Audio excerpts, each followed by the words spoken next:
Hi friends, my name is Julie and welcome back to my farm. Today I'm going to take you along as I milk my goats. During the course of this video you may hear some screaming. That's because we separate our kids at night and they're behind this door and they really want to get back to mom. So let's get to it.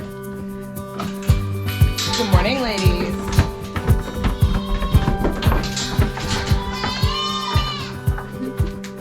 Over here we have Calliope. She's a first-time mom. Several of these does just come in to eat, and Calliope's one of them, so she's just gonna have a snack.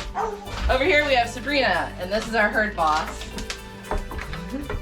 Every morning she tries to not put her head in the head gate, so we have to do that. And we used to have just a leather strap, but she's really smart, and she figured out how to get that off really easily with her horns, so we had to go to this hook.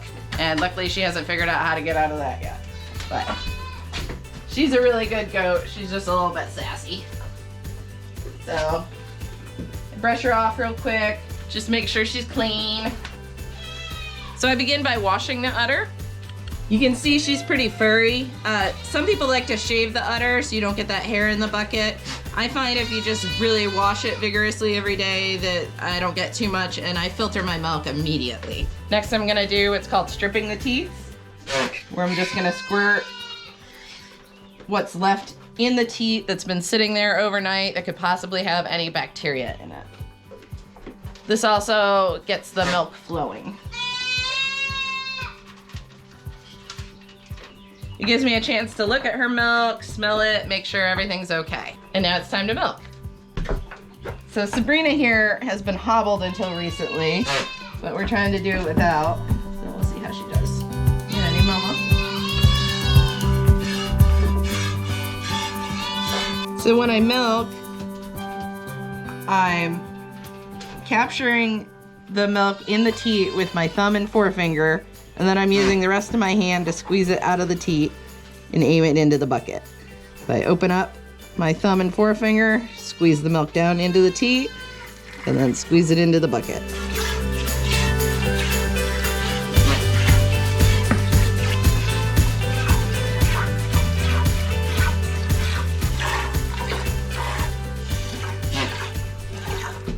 As I milk Sabrina, I move my hand further and further up her udder. I end up milking her whole udder, and I massage it quite a bit to get that milk to come down.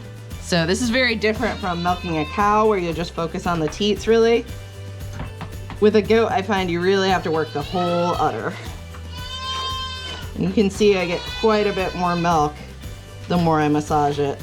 You can also use your fist and bump the udder underneath, but Sabrina gets mad when I do that, so we're not gonna do that to her. If you're really concerned with hair getting in the bucket, or if you're battling a lot of flies trying to get in there, you can cover the bucket with a cheesecloth or a plastic mesh, like they're called nut milk bags. They're really good to use, and I've done that in the past, but this year I haven't had to worry about it so far. The mornings have still been cool, so the flies aren't super active. As we get into the summer, I may start using that.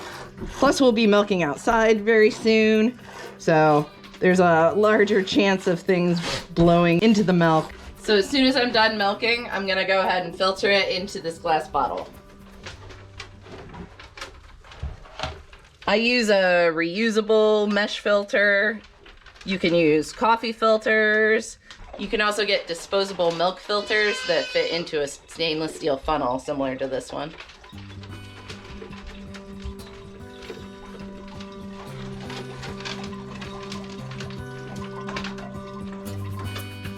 Sabrina leaves her alfalfa pellets to the end, so to hurry her up a little bit, I give them to Vivian. Hi, Vivian.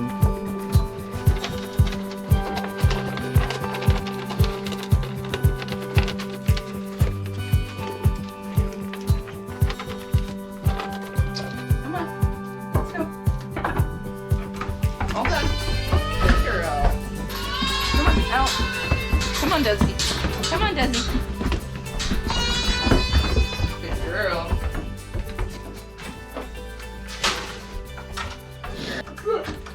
Desdemona here just needs a little extra calories. As you can see, she's a little bit small and skinny. So she comes in and munches for a little bit.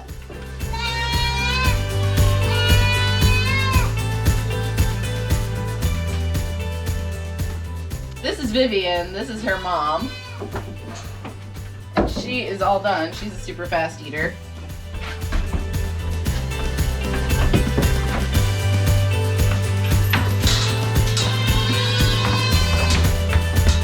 Come here, girl. Up, up. Up, up. Good girl.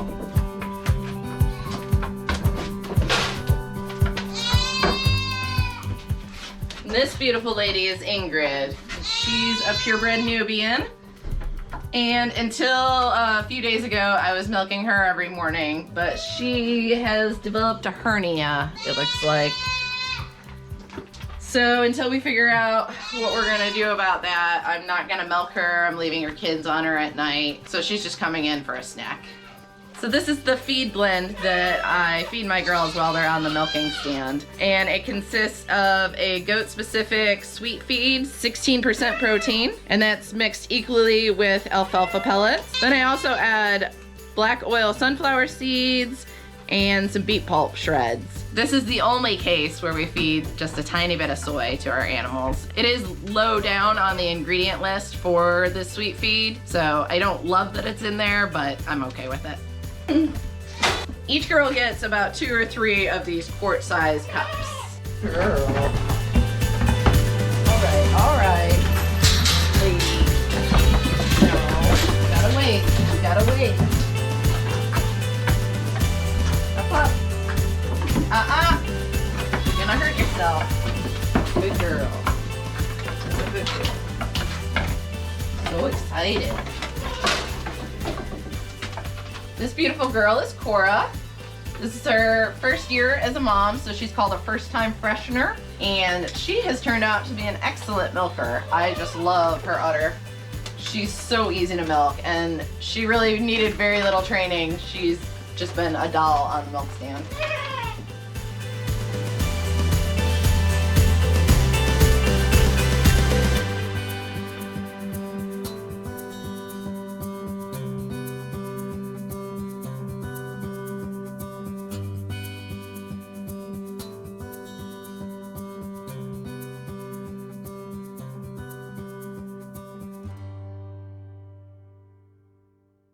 You can see how she's standing really wide and kind of kicking her hips out. That's really what you want. That's a very compliant doe that wants to be milked. She's trying to help me out. That's how she would stand for her kids when they nurse. So she's just being a really good girl. Easy girl. Stop. Stop. You ready? Easy. Easy. How you dancing? Easy. Easy. Hey.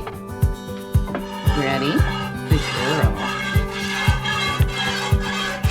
You see how easily the milk flows on her?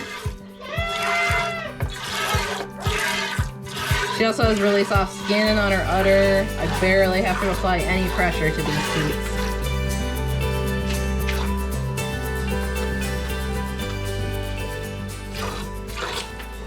Again, I'm gonna massage the whole udder, work all that milk down. You can see how much more I get each time I massage her. And while Cora here likes to dance around when I'm getting her ready, you can see she hasn't moved those back feet since we started. She's a really good girl. If she were to move her back feet, I'm ready with my wrist to block her from getting it in the bucket. So the whole time I'm milking, I'm really watching her feet. I also have my shoulder, my bicep against her body, so I can feel if she's shifting her weight, if she's gonna move, if she's tensing up. If she were to get a foot in the bucket, I would definitely not drink it. It would go to my pigs. Don't ever want to risk getting sick from raw milk that's been contaminated, especially with feces, and you know there's feces on their feet. I'm getting about a quart a day from each of my does, and I'm milking 3 right now. That will fluctuate quite a bit. These does have given me as much as 6 cups a day. And if I were to wean their kids and start milking them twice a day, I would probably get a whole lot more. But the most convenient thing for us is to kid share, which means the kids or the babies of these mamas get to nurse on them all day long, and then at night we separate them for about 12 hours, and then I milk the moms out in the morning. So I'm really only getting about half the milk. The last goat I'm gonna milk today is Cheryl, and she's Ingrid's daughter. And this is her first year as a mom as well, so she's the first time freshener. And she's been a great milker too. Just like Cora, I've barely had to do any training with her, and she's a super good girl. Typically when I'm planning on milking one of my does, I'll start training her on the stand to stand nice on the milk stand and to have her udder touched well before they give birth. I wasn't really planning on milking these girls this year. I was just gonna have them come in and get some extra nutrition on the stand, but then they were so good and their udders looked so nice that I decided to milk them, and I'm so glad I did. They're my favorite ones to milk now. As soon as one of these jars is full, it goes right back in the cooler. Now we still have really cool mornings right now, and the house isn't far. I'm gonna get this in the freezer within a few minutes. But if it was warmer out, I would have some ice packs in my cooler as well. For the freshest tasting milk, you really want to get it cooled as quickly as possible. All right, it's time to milk Cheryl.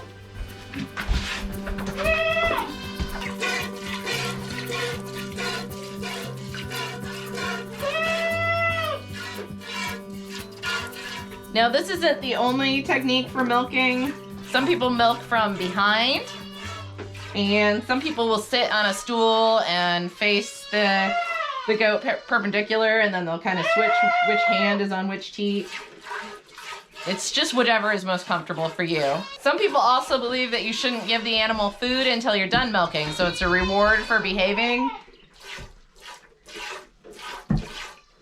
But my girls would not stand so well if I didn't give them food the whole time we were milking. So in a minute you're gonna see all of these moms are gonna go back out in the yard, and we're gonna release the children to them. So they're gonna immediately nurse on these moms. If they didn't have kids on them still, if I had weaned them or sold them, I would spray them with what's called Fight Back. And this is a chlorhexidine spray. It cools and seals the teat so that bacteria can't get in there. When you milk them, you really open that orifice of the teat. So if they go back out in the yard and they get dirt in there, there's a really good chance that they could get an infection. And that's called mastitis. So this helps prevent that. I don't want to spray that on the teat if the kids are gonna go nurse, because it's not really safe for them to eat. It's really not necessary. The kids nursing on them and the saliva will help prevent that infection as well. The other thing I keep on hand is called Dynamint, and it is an ointment that has peppermint. It also has calendula in it. This is for any edema or swelling or heat that I feel in the udder. Cheryl here has had a little bit of swelling on one side where it feels a little bit warm. So I've been applying this every day, and it keeps her udder nice and supple and cools it down and helps prevent any swelling or edema.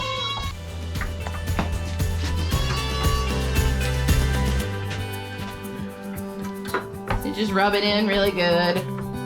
I don't really put it on the teats, I put it more on the meat of the udder or the mammary gland, because that's what's gonna swell. Cheryl out, come on. Good girl. Good girl. Coming your way.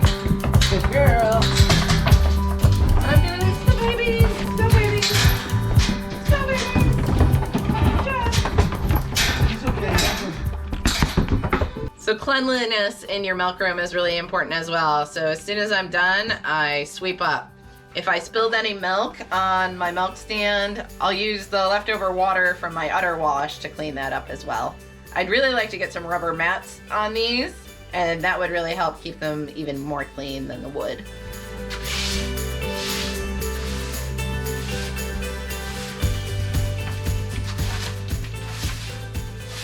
As soon as we get back to the house, the milk goes in the freezer for an hour or two, depending on how full the jar is. And then those will get transferred into the fridge. You also want to make sure that anything that came in contact with milk gets rinsed with cold water first. You're gonna wash it in hot water later, but it needs to be rinsed with cold water because the warm water could actually cook the milk proteins and make them really hard to get off of things. Good morning, friends. It's a couple of days later, and as you can see, we've got the goats back out grazing, or browsing I should say, in the woods. And we're gonna attempt to milk our girls out here in the open. So let's see how this goes. All right, so we got Sabrina out with only one goat getting loose, so pretty good. And I got her on the stand, so from here it should be pretty routine.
Did pretty good her first day out. We actually started grazing the goats yesterday, and I skipped milking their first day out just so we could sort of reset and let them deal with one transition at a time.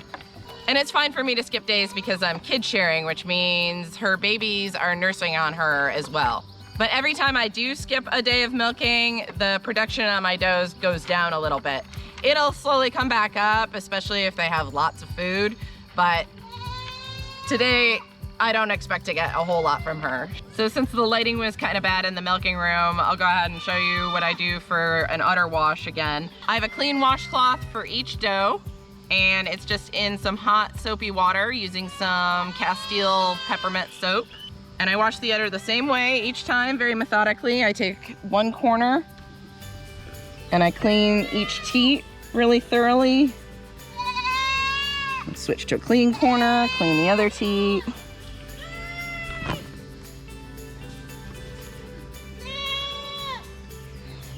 And then I wash the whole udder. Oh, the middle, the sides, up the back, anywhere I might touch her. And you can be pretty vigorous. If you've ever watched kids nurse on a doe, they're pretty rough on her. And it gets all those loose hairs or any dirt off that might fall into your bucket. And then I do the same procedure with a clean paper towel, and I thoroughly dry the udder.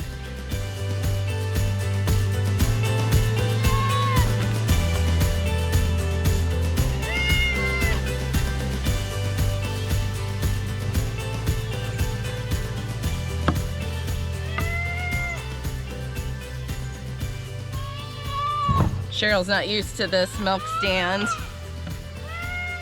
On the other one, she stands really close to this side, so she's gonna have to get used to leaning the other way.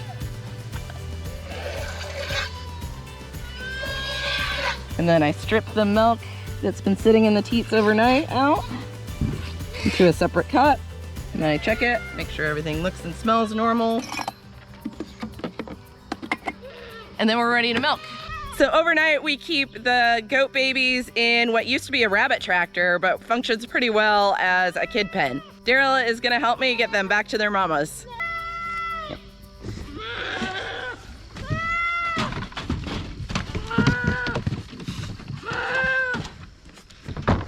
There goes Cheryl's kids. Good job.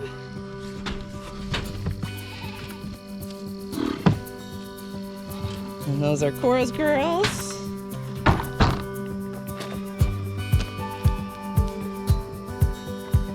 Nicely done.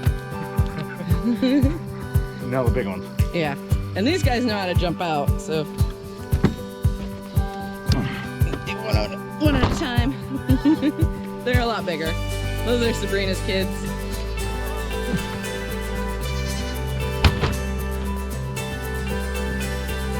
right. Everybody is back where they're supposed to be. Even though they've been separated all night, these moms really only let the babies nurse for a few seconds, and then everybody just goes back to their normal routine.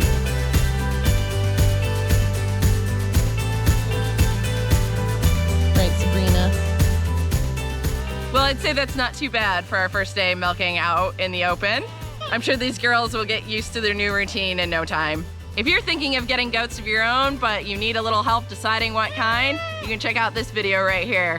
Thanks for watching, guys, and we'll see you next time.